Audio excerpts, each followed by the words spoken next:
Hi hello. അപ്പോൾ എല്ലാവർക്കും നമസ്കാരം കേട്ടോ. അപ്പോൾ നമ്മുടെ മൂവി റിവ്യൂസ് ഇപ്പോൾ കുറച്ച് നാളായി ഇട്ടിട്ട് അപ്പോൾ കുറേ നാളായി വിചാരിക്കുന്നത് ചെയ്യണമെന്ന്. പിന്നെ പടത്തിനൊക്കെ കുറച്ച് കുറവാണ് കേട്ടോ. അപ്പോൾ ഉജ്ജ്വലനൊന്നും കണ്ടിട്ടില്ല, ഡിറ്റക്റ്റീവ് ഉജ്ജ്വലനൊന്നും കണ്ടിട്ടില്ല. റോം തന്നെ കാണാൻ കുറച്ച് ലേറ്റായി.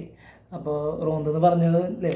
അപ്പോൾ ഓൾറെഡി ഞാൻ വന്നേക്കുന്നത് റോന്ത് എന്ന മലയാള സിനിമയുടെ റിവ്യൂ ആയിട്ടാണ്. ദിലീഷ് പോത്തൻ പിന്നെ അതേപോലെ റോഷൻ മാത്യുവിൻ്റെ ഒക്കെ ഗംഭീര അഭിനയമാണ് സിനിമയിൽ. അപ്പോൾ റോന്തിൻ്റെ റിവ്യൂക്ക് കിടക്കാം. നമ്മൾ കണ്ടിട്ടുണ്ടാകുമെന്ന് വിചാരിച്ചു. അത്യാവശ്യം എല്ലാവരും പബ്ലിസിറ്റി ഒക്കെ ആയിട്ടുള്ള നല്ല പടം തന്നെയാണ് റോന്ത്.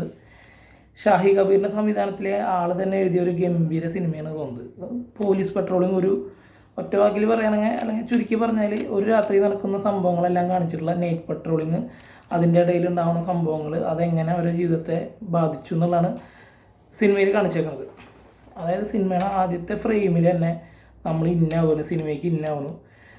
ഷാഹിബിൻ്റെ മറ്റ് പോലീസ് സിനിമ, അതായത് ജോസഫ്, പിന്നെ നായാട്ട്, പിന്നെ ലാസ്റ്റ് ഇറങ്ങിയ ഓഫീസർ പോലെയൊക്കെ അത്യാവശ്യം ഒരു നമുക്ക് കാണുമ്പോൾ ശരിക്കും ഒരു പോലീസുകാരുടെ അവസ്ഥയാണ്. ഇത് പോലീസുകാരുടെ കഥയാണ്, ശരിക്കുള്ളൊരു കഥയായിട്ട് ആസ്പദമാക്കിയിട്ടുള്ളതായിരിക്കുമോ എന്നൊക്കെ തോന്നുന്ന രീതിയിൽ തന്നെയാണ് ഈ സിനിമയിൽ വന്നേക്കുന്നത്. ഷാഹിബിൻ്റെ മറ്റ് സിനിമയെ പോലെ തന്നെ ഈ സിനിമയിൽ നമുക്ക് അത്യാവശ്യം നമ്മളതിനെ സ്വാധീനം ചെലുത്തുന്നുണ്ട്. അങ്ങനത്തെ ഒരു സിനിമ തന്നെയാണിത്. അപ്പോൾ പറഞ്ഞ കാര്യങ്ങൾ കണ്ടിന്യൂ ചെയ്യുന്നുണ്ട്. ഈ പോലീസ് സിനിമയുടെ ഒരു പ്രത്യേകത എന്താ വെച്ചാൽ, നമ്മൾക്ക് വിചാരിക്കും ചിലപ്പോൾ സിനിമാറ്റിക് ആയിട്ടാണോ ഇത് ശരിക്കുള്ള കാര്യങ്ങളാണോ എന്നൊക്കെ തോന്നാത്തിൽ പല സിനിമയുണ്ട്. പണ്ടൊക്കെ നമ്മൾ കമ്മീഷണർ പോലത്തെ സിനിമകൾ, ഏകലവ്യം എന്നൊക്കെ സിനിമ കാണുമ്പോൾ അതായത് ഒരു സിനിമാറ്റിക് മൂഡിലുള്ള സിനിമകളാണ്. ആക്ഷൻ ഹീറോസിൻ്റെ പ്രാധാന്യം നൽകിയിട്ട് അങ്ങനത്തെ കുറച്ച് കഥകൾ. ഇപ്പോൾ ഫുൾ നാച്ചുറൽ സിനിമകളുടെ കാലമാണ്. അതിൽ തന്നെ പോലീസ് സിനിമകളിൽ ഏറ്റവും കൂടുതൽ മികച്ച നിൽക്കുന്ന ഒരു എഴുത്തുകാരനാണ് ഷാഹി കബീർ. ഇപ്പോൾ ഓഫീസറൊക്കെ ഞാൻ അന്ന് അതിൻ്റെ റിവ്യൂ ഒക്കെ പറഞ്ഞു തന്നു. കട്ടക്കട്ടയെന്നുകൊണ്ട് കട്ട്സ് അടിച്ച് പോയിട്ട് അത്യാവശ്യം എൻഗേജിങ് ആയിട്ടുള്ള സിനിമയാണ്. പക്ഷേ നായാട്ടും ജോസഫൊക്കെ സിനിമയുടെ ക്ലൈമാക്സിൽ നമുക്ക് കുറച്ച് വിഷമം വരുന്ന രീതിയിൽ, അതല്ലെങ്കിൽ നാച്ചുറലായിട്ട് പറഞ്ഞു പോകുന്ന കഥാരീതിയാണ്. അതേപോലത്തെ ഒരു രീതി തന്നെയാണ് അദ്ദേഹം റോന്തിന് ഉപയോഗിച്ചേക്കുന്നത് കേട്ടോ. ഷാഹിബിൻ്റെ മറ്റ് സിനിമകളെ പോലെ പോലീസ് സിനിമ പോലെ തന്നെ നമ്മളുടെ ഒരു സ്വാധീനം ചെലുത്താൻ വേണ്ടി ഈ സിനിമയ്ക്കും കഴിഞ്ഞിട്ടുണ്ട്. ക്രിസ്മസിന് മുമ്പുള്ള ഒരു രാത്രി അതിൽ കുറച്ച് ദിവസം, ക്രിസ്മസിന് മുന്നുള്ള കുറച്ച് ദിവസം ഉണ്ടാകുന്ന സംഭവം എന്ന രീതിയിൽ പറഞ്ഞ്, ക്രിസ്മസിന് മുന്നുള്ള ഒരു തലേദിവസം, ക്രിസ്മസിന് മുന്നുള്ള ഒരു രാത്രിയിൽ രണ്ട് പോലീസുകാർ റോന്ത് ചുറ്റും ഇറങ്ങുകയാണ്. റോന്ത് എന്ന് പറയുന്നത് ഈ പെട്രോളിങ്ങിന് അവർ പറയുന്ന ഒരു സംഭവമാണ്. ഏകദേശം ഒരു കാലത്തൊരു നേരം മുതൽ നായകൻ എന്നൊന്നും പറയാൻ പറ്റില്ല, രണ്ടാളും നായകൻ എന്ന് പറയാം. ദിലീഷ് പോത്തനും അതേപോലെ റോഷൻ മാത്യുവും ഒരു കാലത്ത് ഒരു 10-11 മണിക്ക് മുതൽ ജീപ്പിൽ കയറി പകൽ കഴിഞ്ഞ് രാത്രി കഴിഞ്ഞ് പിറ്റേ ദിവസം നേരം വെളുക്കണ വരെയുള്ള കഥയാണ് ഇതിൽ മെയിനായിട്ട് കാണിക്കുന്നത്. പിന്നെ നമ്മളുടെ റീൽസിലും ഇതിലൊക്കെ ഇതായിട്ടുള്ള മിഥുൻ്റെ വൈഫ് ലക്ഷ്മിനെ ആളൊരു റോൾ ചെയ്തിട്ട് നന്നായിട്ടുണ്ട്. പിന്നെ മെയിനായിട്ട് റോഷൻ മാത്യു, അതേപോലെ തന്നെ ദിലീഷ് പോത്തൻ ബെസ്റ്റ് എന്നുള്ള രീതിയിൽ തന്നെയാണ് എല്ലാവരും റിവ്യൂസൊക്കെ പറഞ്ഞത്. എനിക്കും കണ്ടപ്പോൾ അങ്ങനെ തന്നെ തോന്നിയത്. റോഷൻ മാത്യു ഒരു പുതിയ പോലീസുകാരൻ, ഒരു 6 മാസം റേഞ്ചൊക്കെ ആയിട്ടുള്ള പോലീസിൽ കേട്ട് ആ റേഞ്ച് ഒരു പോലീസുകാരൻ്റെ രീതിയിൽ ഉള്ള പെരുമാറ്റവും. അപ്പോൾ റോഷൻ മാത്യുവിൻ്റെ വ്യൂസിലാണ് സിനിമ പോകുന്നത്, നമുക്കത് തോന്നും. അതായത് ഒരു പ്രേക്ഷകനും റോഷൻ മാത്യുവിനും ഒരുമിച്ച് സിനിമയിലേക്ക് കൊണ്ടുപോവാണ്. പിന്നെ ഇൻട്രോവൽ സീൻ ഞാനൊന്ന് ഞെട്ടിയിട്ടാണ്. ഞാൻ ഈ സിനിമ കണ്ടുകൊണ്ടിരിക്കുന്ന സമയത്ത് ഇൻട്രോവൽ സീൻ വന്നപ്പോൾ ഒന്ന് പെട്ടെന്ന് ഞെട്ടിയിട്ട് പിന്നെ പോകണ പോലത്തെ ഒരു ചെറിയൊരു സാധനം, നൈറ്റ് വ്യൂ ഒക്കെ നല്ല രസമായിട്ട് കൊടുത്തിട്ടുണ്ട്. പിന്നെ ഇപ്പോൾ അശ്വൻ ഗോക്ക പറഞ്ഞ പോലെ കുറേ സിനിമയിൽ ഈ മഴ എന്ന് പറഞ്ഞിട്ട് എന്ത് കാട്ടിക്കൂട്ടിലൊക്കെ സിനിമയ്ക്ക് വേണ്ടി കാട്ടിക്കൂട്ടണമെന്ന് നമുക്ക് തന്നെ അറിയില്ല. ഇതിൽ പക്ഷേ ഈ രാത്രി ഇങ്ങനെ വണ്ടി പോകുമ്പോൾ മഴ പെയ്യുന്നത്, ഇടി വെട്ടുന്നത്, പിന്നെ ചെറിയ ഡാം പോലത്തെ ഒരു സ്ഥലം കാണിക്കുന്നിടത്തുള്ള പോർഷൻസ് നല്ല രസമായിട്ടുണ്ട്. Sound department കലക്കിയിട്ടുണ്ട്. ഞാൻ അത് ആരെ ചെയ്തെന്നൊക്കെ പറയണ്ട. ഒരാൾ അതായത് സിനിമയിൽ ഫുൾ ഉടനീളം കാണിക്കുന്ന റോഷൻ മാത്യു ചെറുപ്പം ആദർശവാദിയാണ്. ആളുടെ സിനിമയിലെ പേര് ദിനനാഥ് എന്നാണ്. മറ്റൊരാളായിട്ട് വരുന്നത് ദിലീഷ് പോത്തൻ, വർഷങ്ങളുടെ പോലീസ് ജീവിത പരിചയസമ്പന്നാണ്. ഇതാണ് ദിലീഷ് പോത്തൻ അവതരിപ്പിക്കുന്ന യോഹന്നാനും ദിനനാനുമാണ് മെയിൻ കഥാപാത്രം. പിന്നെ നമ്മുടെ അരുണില്ലേ, അതായത് ഫോർ ദ പീപ്പിൾ, പിന്നെ ദിലീപല്ല ജയറാമിൻ്റെ ഒരു പടത്തിലൊക്കെ ഉള്ള അരുൺ, മുക്തേ നിന്നെ കണ്ടിട്ടുള്ള പാട്ടിലൊക്കെ അഭിനയിച്ചിട്ടുള്ള അവൻ ഒരു ഉയർന്ന പോലീസുകാരനായിട്ട് സിനിമയിൽ വരുന്നുണ്ട്. 2 പോലീസുകാർ, അതായത് സീനിയർ ഓഫീസറും ജൂനിയർ ഓഫീസറും, 2 തരത്തിലുള്ള ആൾക്കാർ, 2 വ്യത്യസ്ത പോലീസിങ്ങിൻ്റെ വീക്ഷണമാണ് സിനിമയിലും പറഞ്ഞു പോണത്.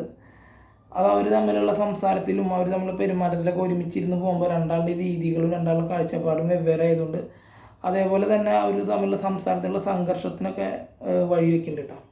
പിന്നെ നമുക്ക് മനസ്സിനെ എങ്ങനെ എന്താ പറയുക, സിനിമ കഴിഞ്ഞിറങ്ങിയാലും മനസ്സിനെ ഇതാക്കുന്ന കുറച്ച് സംഭവങ്ങൾ, അത് പോലീസുകാരിങ്ങനെ ഫേസ് ചെയ്യുന്ന കുറച്ച് പ്രശ്നങ്ങൾ, പിന്നെ കുട്ടികളായിട്ട് ബന്ധപ്പെട്ടിട്ടുള്ള ചെറിയ ക്രൂരതകളൊക്കെ വരുമ്പോൾ ഉണ്ടാവുന്ന ഒരു പോലീസുകാരൻ്റെ ഒരു മാനസിക വിഷമം, അത് നമ്മൾക്ക് അത് കാണുമ്പോഴുള്ള വിഷമം എന്താണ്, അങ്ങനെ കുറേ കാര്യങ്ങളൊക്കെ ഉണ്ട് കേട്ടോ.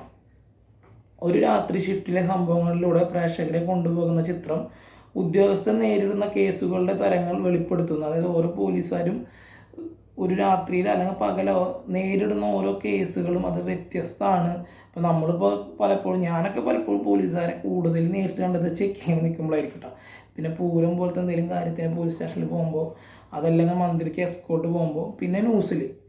അപ്പോൾ നമ്മളൊക്കെ പലപ്പോഴും കാണുന്ന പോലീസുകാരുടെ അവസ്ഥകൾ എല്ലാവരും ഒരേപോലെ അല്ല, പോലീസുകാരെ കാണുന്ന രീതികൾ വ്യത്യസ്തമായിരിക്കും. പക്ഷേ ഈ ഒരു സിനിമയിൽ എന്ന് വെച്ചാൽ പോലീസുകാർ അവരുടെ ലൈഫിൽ പോലീസായിട്ട് ജോലി ചെയ്യുമ്പോൾ ഓരോ വ്യത്യസ്തമായ സന്ദർഭം, അവരുടെ മുന്നിലൊരു മരണം വരികയാണ്, അല്ലെങ്കിൽ ഒരാളെ രക്ഷിക്കേണ്ട അവസ്ഥ വരികയാണ്, പെട്ടെന്ന് ഒരാൾ കിണറ്റിൽ ചാടിയവരെ രക്ഷിക്കുകയാണ്, കിണറ്റിൽ വീണ് മരിച്ച ആളെ എടുത്ത് പൊക്കേണ്ട അവസ്ഥ വരികയാണ്. ഈ ഇവരുടെ ജീവിതത്തിലെ ജോലിയുമായി ബന്ധപ്പെട്ട് വരുന്ന ഓരോ കാര്യത്തിൻ്റെ ഒപ്പം അത് അവരുടെ സ്വന്തം ജീവിതത്തിൽ ഓരോ വിഷമങ്ങൾ ഉണ്ടായിട്ടുണ്ടെങ്കിൽ അത് തമ്മിലുണ്ടാകുന്ന ഒരു ഹോണ്ടിങ്ങും അത് അവരുടെ ജോലിനെ എത്രത്തോളം ബാധിക്കുന്നുണ്ട്, അതൊക്കെ ഈ സിനിമയിൽ എടുത്ത് കാണിക്കുന്നുണ്ട് കേട്ടോ. അതായത് പ്രേക്ഷകന് സിനിമയുടെ ഒപ്പം സഞ്ചരിക്കാൻ ഒരു ബുദ്ധിമുട്ടുമില്ല. പിന്നെ ഈ സിനിമയിൽ ഒരു സ്ഥലം കാണിക്കുമ്പോൾ ആ സ്ഥലത്ത് കുറച്ച് ആൾക്കാർ മുന്നേ തൂങ്ങി മരിച്ചിട്ടുണ്ട്, അതുകൊണ്ട് അവിടെയാണ് വന്നിട്ട് സ്ഥിരമായിട്ട് തൂങ്ങി മരിക്കണമെന്ന് തമാശയായിട്ട് പറയുന്നു. പിന്നെ പെട്ടെന്ന് നായക അവിടെ പോയി സെർച്ച് ചെയ്യുമ്പോൾ പെട്ടെന്ന് എന്തോ കണ്ട് പേടിക്കുന്ന സീനും അതൊക്കെയാണ് ഇൻ്റർവൽ പഞ്ചായിട്ട് വരുന്നത്. ഇതൊന്നും സസ്പെൻസ് ഒന്നല്ല, അതുകൊണ്ടാണ് ഞാൻ കഥയുടെ സസ്പെൻസ് ത്രില്ലർ എന്നല്ല സിനിമ. അപ്പോൾ അതൊക്കെ നല്ല രസമായിട്ട് പെട്ടെന്ന് നായകൻ്റെ ഉള്ളിൽ പോകുന്ന സമയത്ത് കണ്ണാടിയിലൊരു രൂപം പെട്ടെന്ന് ആൾ പേടിച്ച് ഓടി വീഴുകയാണ്. അപ്പോൾ ആ പെട്ടെന്നുള്ള പേടി നമുക്കും കിട്ടുന്നുണ്ട്. അത് മ്യൂസിക് ഡിപ്പാർട്ട്മെൻറ്റിൻ്റെയും പിന്നെ എടുത്ത് വെച്ചുള്ള രീതിയിലൊക്കെ ഒരു കഴിവ് തന്നെയാണ് കേട്ടോ. പിന്നെ യോഹന്നാൻ വെച്ചാൽ വൈഫിനോട് നല്ല സ്നേഹമുള്ളൊരു വ്യക്തിയാണ്. വൈഫിനോട് സ്നേഹമുള്ളതുകൊണ്ടാണ് കൂടുതൽ സമയം വൈഫിനോട് ചിലവഴിക്കുന്നത്. മറ്റു കൂടുതലുള്ളവരുടെ കൂട്ടുകെട്ടിനെ പോകാണ്ടിരിക്കുമെന്ന് പറഞ്ഞ് ഒരു പോലീസുകാരൻ്റെ അവസ്ഥകൾ മനസ്സിലാക്കുന്നത്. പിന്നെ ആൾ പറയുന്നത്, ഞാൻ 10-25-30 വർഷം സർവീസിൻ്റെ രാത്രിയും പകലും ഒക്കെ ഡ്യൂട്ടിക്ക് പോയിട്ടുണ്ട്, ഒരു പ്രേതത്തിന് ഒരു തേങ്ങേനെ ഞാൻ കണ്ടിട്ടില്ല. മനുഷ്യന്മാരാണ് അവിടെ ഏറ്റവും ക്രൂരരും ഏറ്റവും ഡേഞ്ചർ, അവരെ പേടിച്ചാൽ മതി, നീ പ്രേതത്തിന് പേടിക്കേണ്ടെന്ന് താഴ്ന്ന ഉദ്യോഗസ്ഥൻ, അതായത് ഇയാൾ ഉയർന്ന ഉദ്യോഗസ്ഥൻ, റോഷൻ മാത്യു താഴ്ന്ന ഉദ്യോഗസ്ഥൻ. അപ്പോൾ അവനെ പറഞ്ഞ് മനസ്സിലാക്കി കൊടുക്കുന്നത്. പിന്നെ നായാട്ട് സിനിമയുടെ അവസാനം പോലെ തന്നെ ഒരു മരണം എന്നത് ഒരു സാധാരണ ഒരു മരണം ഉണ്ടായിക്കഴിഞ്ഞാൽ അത് സാധാരണ ഒരാളുടെ മരണം പിന്നെ താഴ്ന്ന ജാതിയിൽ ഉള്ള ഒരാളുടെ മരണം രണ്ടാന്ന് തോന്നിക്കുന്ന രീതിയിൽ താഴ്ന്ന ജാതിയിലുള്ള ആളുടെ മരണം ഉണ്ടായിക്കഴിഞ്ഞാൽ പെട്ടെന്ന് ആക്ഷൻ എടുക്കുക, അല്ലെങ്കിൽ അത് പെട്ടെന്ന് അതിന് കാര്യങ്ങൾ ചെയ്യുക എന്നുള്ള രീതിക്കുള്ള സംഭവം നായാട്ടിൻ്റെ ക്ലൈമാക്സിൽ ചെയ്യുന്നുണ്ട്. അതേപോലത്തെ ഒരു മരണവും അതിൻ്റെ പോർഷനൊക്കെ ഇതിലും കാണിക്കുന്നുണ്ട് കേട്ടോ.